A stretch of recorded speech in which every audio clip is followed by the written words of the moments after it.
No niin, tervetuloa tähän uuden ajan asiakkaan videoblogin toiseen vloggaukseen. Ja tällä kertaa käsittelen tässä erilaisuutta asiakaspalvelussa ja yritystoiminnassa laajemminkin. Yksi pulma mun mielestä monillakin yrityksillä on, että niillä on taipumus palkata tietynlaista henkilöstöä. Siis tietyssä mielessä se on järkevää, että ihmiset tietyt kriteerit täyttää, mutta toisaalta sitten siinä käy helposti niin, että voi muodostua sokea piste, eikä osata ajatellakaan asioita toisenlaisesta näkökulmasta, sieltä laatikon ulkopuolelta, mikä varsinkin nykymaailmassa olisi hyvin tärkeää. Ja nimenomaan olisi tärkeää havainnoida maailmaa erilaisten esimerkiksi vähemmistöjen. Ajatellaan nyt sitten vaikka vammaisten, seksuaalivähemmistöjen tai sitten mielenterveyskuntoutujien näkökulmasta. Niitä nimittäin kuitenkin jokapäiväisessä liiketoiminnassa tulee vastaan asiakkaina, kaikkia näiden ryhmien edustajia.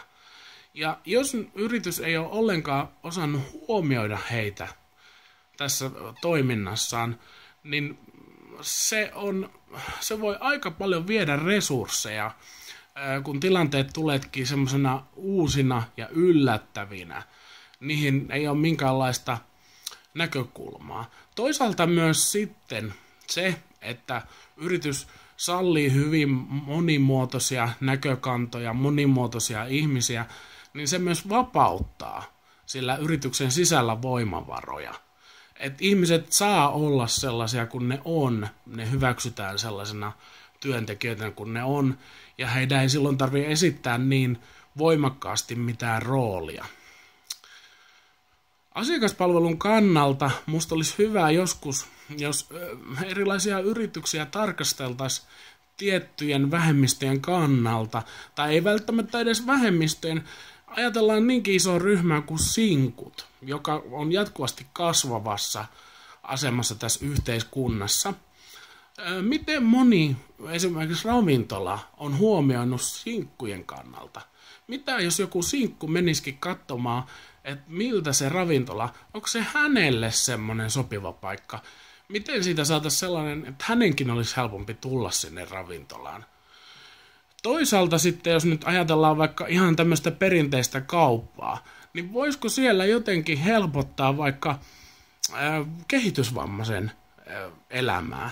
Millä lailla, miten tavallaan kauppa voisi toimia paremmin esimerkiksi kehitysvammaisen kannalta? Ja toisaalta sitten